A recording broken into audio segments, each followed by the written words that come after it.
trabajar sobre el balanceo de cigüeñales. Vamos a entender el comportamiento de un cigüeñal, el balanceo que trae el fabricante, por qué lo hace, cómo es pensado, cuál es la lógica que ellos trabajan. Vamos a trabajar sobre balanceo estático, vamos a trabajar sobre quiebre de biela y vamos a trabajar sobre el mito que ha salido últimamente, que es de mover los grados del cigüeñal, que unos grados hacia adelante, que 15, 20 grados. Pues vamos a ver qué tan lógico es, si es viable, por qué sienten rendimiento a la hora de hacerlo. Bueno, el cigüeñal como tal es el encargado de convertir el movimiento lineal del cilindro en un movimiento rotatorio, para así poder llevar la potencia a una caja de cambios y a una transmisión final. Bueno, como tal vamos a empezar hablando sobre el balanceo que trae el fabricante, cómo está pensado y por qué lo hacen así. El balanceo que nos trae el fabricante como tal es pensado en que cuando yo tengo un ciclo de motor que se supone que es admisión, vamos a hablar un poco en el ciclo 4 tiempos y ya lo revolvemos con el 2 tiempos para que se nos simplifique un poquito. Cuando yo tengo un ciclo que es admisión, compresión, expansión y escape, se supone que en esos dos giros de cigüeñal tengo una carrera que es más rápido el cigüeñal que en las otras carreras como tal. Por ende, ¿qué ciclo es? Es en el ciclo de expansión, donde yo tengo la combustión. En ese punto, cuando estoy empujando el cigüeñal hacia abajo, tengo más aceleración que en los otros puntos como tal, que en el ciclo de admisión y que en el ciclo de compresión. Entonces, por eso el fabricante piensa ese balanceo como tal. ¿El fabricante qué piensa? Tengo el pistón en el punto muerto superior, tengo la media pesa del cigüeñal, viéndolo de lado hacia abajo. ¿Qué piensa el fabricante? Que esta mitad del cigüeñal tiene que ser más pesado que el conjunto pistón y biela. ¿Por qué? Porque el fabricante sí piensa en la inercia como tal que llevamos del movimiento, pero ellos lo simplifican un poco y piensan: tengo expansión, llego al punto muerto superior, ya no tengo cómo volver a ascender el cigüeñal del punto muerto inferior al punto muerto superior. ¿Qué hace el fabricante? Cuando yo estoy en el punto muerto inferior, tengo la media pesa arriba, como lo tenemos acá en este cigüeñal. ¿Qué hace por ende el cigüeñal? Si yo lo suelto, él tiende a volver a dejar el pistón en el punto muerto superior. Eso es lo que piensa el fabricante. Como en los otros tiempos, solo en el de expansión tengo aceleración, en los otros tiempos sí va a hallar inercia, pero me va a costar un poco subir en el motor 4 tiempos. ¿Por qué? Porque tengo que vencer la presión de los resortes y todo. Entonces el fabricante piensa en que la pesa del cigüeñal, la parte de abajo, tengo que tener más peso para que el pistón nos ascienda. En el 2 tiempos se comporta igual, pero en el 2 tiempos ya podemos trabajar un balanceo diferente, que es un balanceo estático. En el 2 tiempos viene así de fábrica 2T y 4T como tal. En el balanceo estático ya es un poco diferente. ¿Qué hacen, digamos, los fabricantes cuando tenemos esto? Se supone que la media pesa de acá, como es más pesada, nos va a generar más vibraciones al motor. ¿Y qué ocasiona tener más vibraciones? Ya empezamos a tener rupturas, el confort no es el mismo, empezamos a aflojar tornillería. Entonces, ¿qué hace el fabricante? Adicionalmente, ya ingresa contrabalanceos de cigüeñal para compensar estos vacíos. Entonces, a la hora de que cuando el cigüeñal está pasando, compenso esto y doy dando la misma pesa. Pero el cigüeñal como tal está pensado en eso. Ya en el 2 tiempos nosotros podemos trabajar el balanceo estático. ¿Por qué? Porque nosotros cada giro tenemos una aceleración porque tenemos una combustión como tal. No es como en el cuatro tiempos que tenemos que tener dos giros de cigüeñal para volver a tener. Bueno, como veníamos diciendo, entonces ya en el dos tiempos podemos trabajar un balanceo estático, que se supone que ya podemos tener un cigüeñal que nos compense el peso, que sea exacto igual por todos lados, de que a la hora de que yo coloque acá conjunto biela pistón, yo pueda colocar el cigüeñal en cualquier sitio y no nos va a generar inclinación para ningún lado. Con ese fin en el dos tiempos reducimos vibraciones y pues en el dos tiempos como tal lo podemos trabajar porque el dos tiempos cada giro de cigüeñal vamos a tener una aceleración. Listo, y ya sabemos cómo tal se comporta el balanceo de cigüeñal en el dos tiempos y cuatro tiempos y cómo está pensado. En el dos tiempos ya podemos trabajar lo que es precompresión de cárter en el cigüeñal y el balanceo estático. Vamos a hablar un poco sobre el mito que hemos estado viendo últimamente, que mover los grados de cigüeñal, si mejora o no mejora, ¿por qué? Bueno, como veníamos hablando, vamos a hablar sobre los grados que le están dando últimamente a los cigüeñales que perforan acá y que entonces el cigüeñal se va un poquito hacia adelante. No sé la verdad con qué fin lo están pensando. De pronto lo hacen y les da rendimiento porque a la hora de hacerlo modifican un poquito el balanceo del cigüeñal, el comportamiento como tal. Pero a la hora de la combustión no tiene nada que ver esos grados que están moviendo con lo que realmente está pensado los cigüeñales. Para eso, en la época del 93 más o menos, 94, los fabricantes empezaron a trabajar sobre el quiebre de biela, que son esos grados que ellos están pensando que si modifica uno el cigüeñal se va hacia adelante.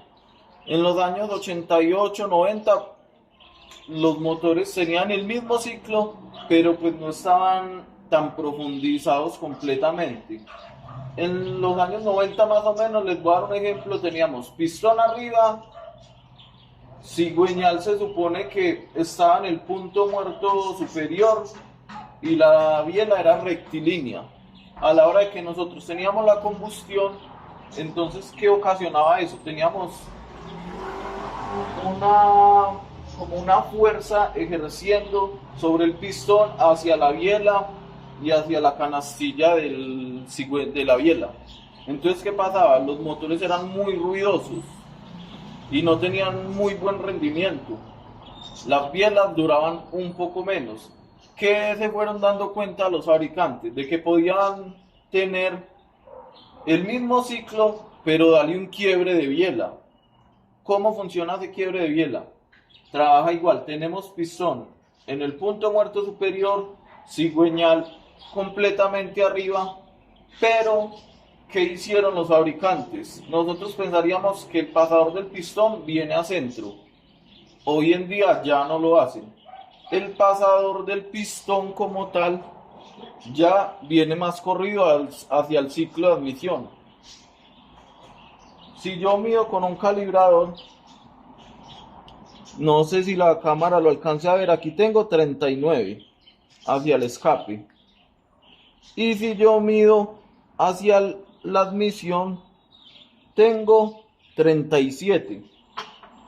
¿Qué piensa el fabricante? Que cuando yo tengo el pistón en el punto muerto superior y el cigüeñal en el punto muerto superior, doy un quiebre de biela. A la hora de hacer la combustión, ¿qué sucede? Ya tengo ese quiebre de biela, apenas ejerzo fuerza hacia acá, el cigüeñal se comporta más liviano, no voy a tener presión sobre la canastilla de la biela como tal. Entonces tengo pistón arriba, cigüeñal arriba, pero el quiebre de biela lo tengo así. Entonces a la hora de yo ejercer fuerza, el cigüeñal se va más fácil hacia abajo. Reduzco ruido, reduzco desgaste como tal en la canastilla de la biela y doy más potencia al motor. Entonces a la hora de modificar los grados como tal no es tan viable. Lo que están haciendo es modificar el balanceo como tal del cigüeñal. Ese es el famoso quiebre de biela. En algunos pistones, por ejemplo Yamaha, este es un pistón de 775, tenemos el mismo principio. Acá tengo 42, hacia el lado de la admisión tengo 41. Eso lo hacen con el fin de dar más potencia, reducir ruidos, prolongar un poco más la vida útil de la biela, porque en los años 90 los motores eran más ruidosos, la biela, la canastilla de la biela o cuando trabajaban con casquetería pues tenía un poquito más de problemas por el ángulo de la biela. Entonces los ingenieros fueron avanzando un poquito de eso. En algunos dos tiempos, como algunas marcas manejan diferente.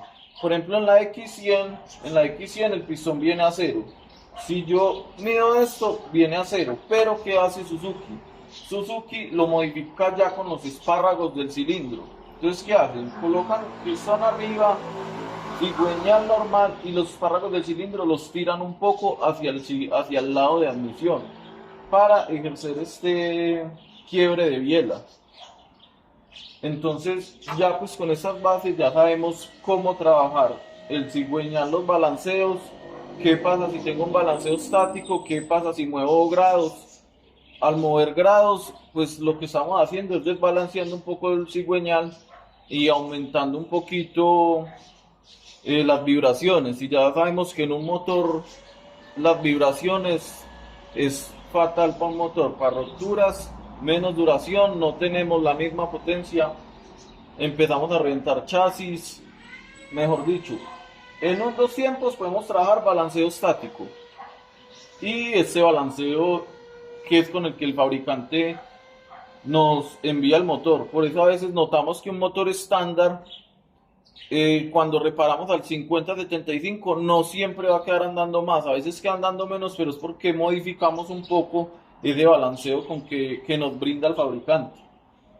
Una vez sepamos trabajar sobre balanceos, sobre ya como hemos visto en vídeos anteriores, cómo medir precompresión de cárter, cómo modificar lumbreras como tal, modificar cruces, cómo medir relación de compresión, vamos teniendo una base de cómo se comporta cada pieza del motor.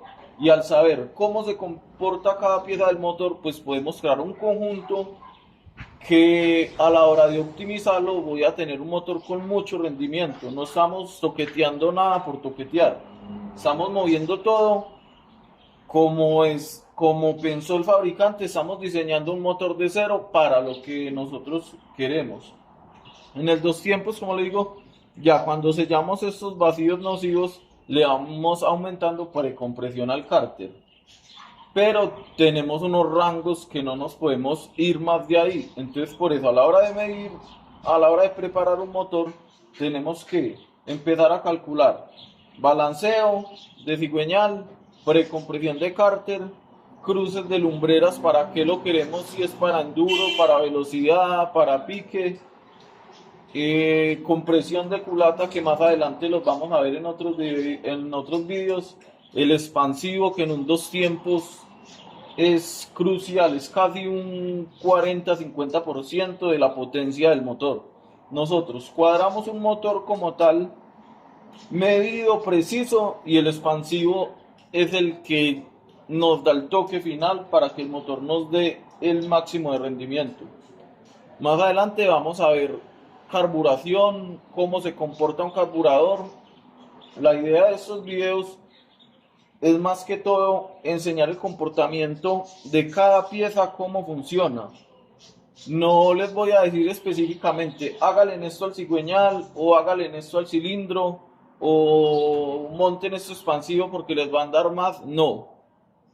La idea de estos videos es enseñarles el funcionamiento de cada pieza, de cómo se comporta en el motor, y de que ya ustedes, por su lógica y según lo que deseen, saquen su propio motor. Porque a la hora digamos, de que la gente empieza a preguntar, o de cada proyecto, pues sería inabarcable responderle a cada uno, hágale esto a tu motor, hágale esto a tu motor, porque hay muchísima cantidad de referencias de motores, pero todos se comportan como tal igual. Yo les estoy dando la base de cómo funciona cada motor, independientemente del motor que sea. Una vez ustedes tengan claros estos conceptos, pueden preparar cualquier tipo de motor así no lo conozcan, porque ya sabemos cómo medir grados, compresión de cárter, qué hace el balanceo. Más adelante también vamos a hablar de las relaciones de caja, desde dónde empieza el fabricante a pensar la relación de caja hasta la relación final, que es la del piñón cadena, y la rueda como tal, el diámetro que estamos trabajando sobre la rueda. Vamos a ver cómo se comporta cuando vamos a modificar una caja, si es arrimada o alargada, qué influye, qué rangos más o menos tenemos que trabajar. No te olvides compartir y darle like y suscribirte.